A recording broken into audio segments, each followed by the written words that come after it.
Hey, and we're back with another episode of Before You Buy, that show where we give you some straight up gameplay and our first impressions of the latest games releasing. Today, we're taking a quick look at The Last of Us Part II Remastered. This is the PS4 game ported to PS5 with faster speeds, smoother graphics, DualSense controller support, a couple extras, a new mode. We've been playing a review copy for a few days now, and this footage is captured on PS5 and is spoiler free. If you've managed to avoid everything, good for you, man. Now, love or hate the game, whoever you are, they're charging $10 for this as an upgrade if you have the game on PS4. This is the type of update most people are probably gonna want for free, myself included, but if you're gonna charge for it, $10 is fine. There's some extra stuff here. It's way better than it becoming a whole new game you need to go out and buy for full price again.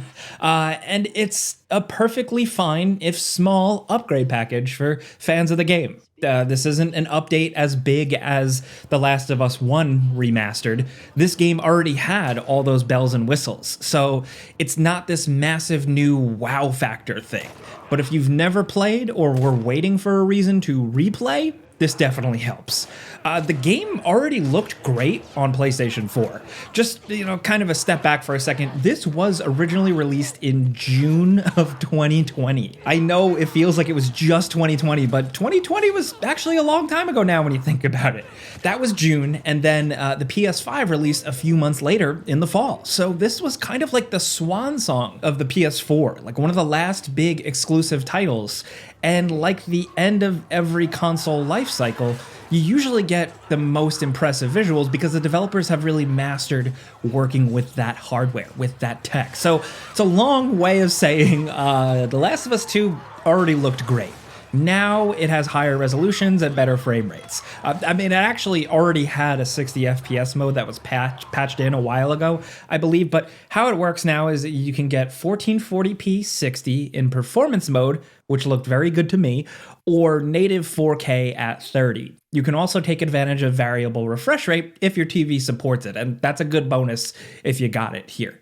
Now, in the marketing materials, Sony says the graphics have been improved with some better textures and lighting tech, level of detail stuff, but I didn't really notice it too much personally. A bit here and there with certain specific things, but really, it's close to the same looking game to my naked eye. Still, even more than when it was originally patched in. The frame rate seems super lock solid here, and I had 0 dips that I could see. And it all loads much faster now, which is nice. You notice the faster loading, especially with like jumping into all the little extra stuff here. Like aside from some accessibility options, like more new ways for people to play, there's some lost levels you can check out, developer commentary, and a guitar free play mode that's actually pretty fun. The minigame from the main game is the same, but now you can play to your heart's content and swap characters and locations and even guitar tones. It's weird how accurate it is. Like the fingers play the right chords, the fingers are actually on the right strings. It's a little thing, this mode, it's not a big deal, but yeah, wanted to commend it. Now, the biggest thing with this package, and arguably the best, is the new game mode called No Return.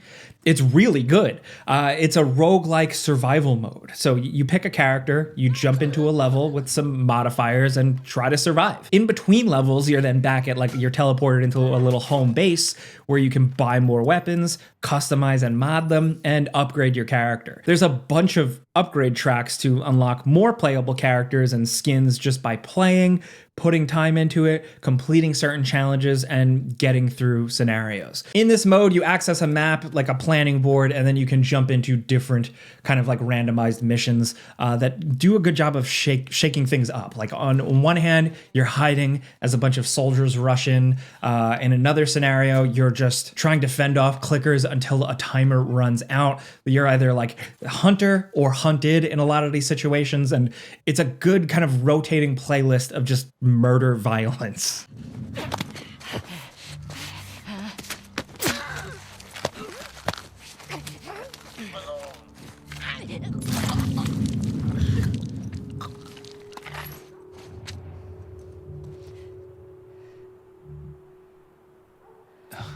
What? Oh, shit.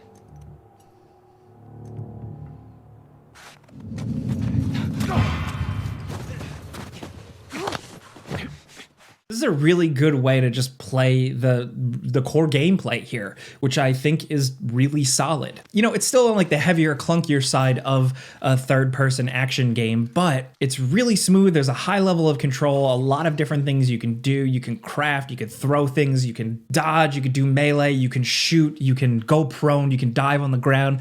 If you really get like high-level Last of Us play is actually a very cool thing. So I think this mode is special because it encourages you to try different strategies, mess around, get aggressive, and do what you can. I've watched people for years now on YouTube do like crazy awesome no-hit speed runs of The Last of Us where they're just beasting through, diving around, one-hitting enemies on like the hardest difficulty mode, and it's so impressive. And I've always played these games very slowly and carefully. So this mode really opens up the possibility of you just going buck wild, running around, throwing a brick at a dude, diving behind cover, tossing a Molotov at someone else super fast. Like, because death is inevitable and you're really just kind of going for scores, it's really fun to just mess around and change up your strategies. This mode isn't like the biggest thing in the world, but I just think it's a lot of fun. I think The Last of Us gameplay in small bites like this is just a blast. Because if we're talking about the main game here, like the actual adventure, like look, this is The Last of Us Part II Remastered.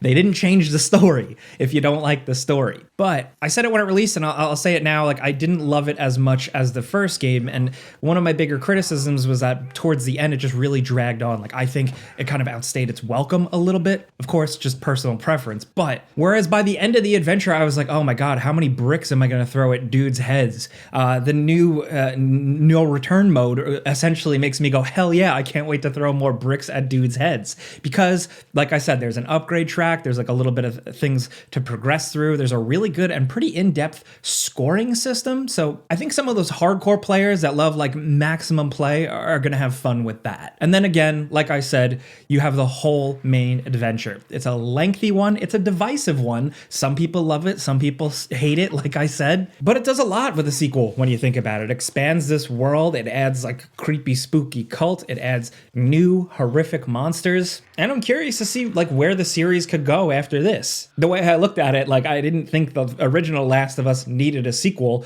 but now here we are, that Band-Aid is ripped off, so where does the world go beyond this? I was really looking forward to the Factions multiplayer mode that Naughty Dog was working on, but that of course has now been officially canceled. So I'm just left wondering like what the future of this franchise is. Is it going to continue on? Probably, because it's like a big hit television show now. The brand power is stronger than ever. And honestly, that's probably the biggest reason why now The Last of Us Part 2 is completely beefed up, spruced up for the modern PlayStation 5 console. Again, the frame rate's really nice, but some people have been playing with better frame rates because of a patch. The DualSense stuff is great. It worked really well with The Last of Us Part 1 with like that upgrade, and it works similarly here. And I actually think it heightens the experience. It just adds a little bit of oomph to the gameplay and this whole adventure. This big, sweeping, ambitious adventure that takes some big swings.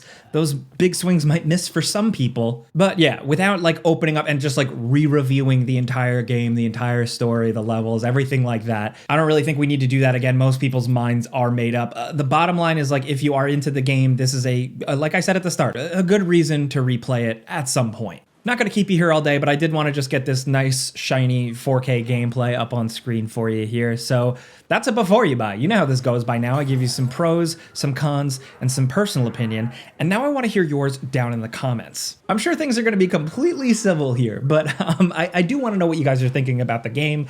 This video is coming out a couple of days before it releases, but I would love to hear your thoughts on this new no return mode. I think if you like Last of Us gameplay, this is a really fun opportunity. So let's talk about that. Let's talk about anything Last of Us down in the comments. If this video helped you out, maybe informed your purchasing or downloading or whatever decisions, clicking the like button helps us. Thanks. And if you're new, consider subscribing because we put out videos every single day. But as always, thanks for watching, and we'll see you guys next time.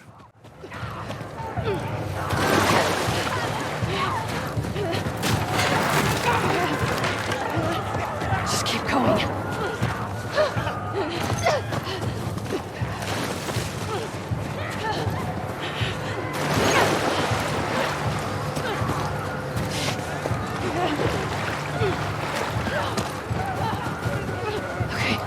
Okay, up this way.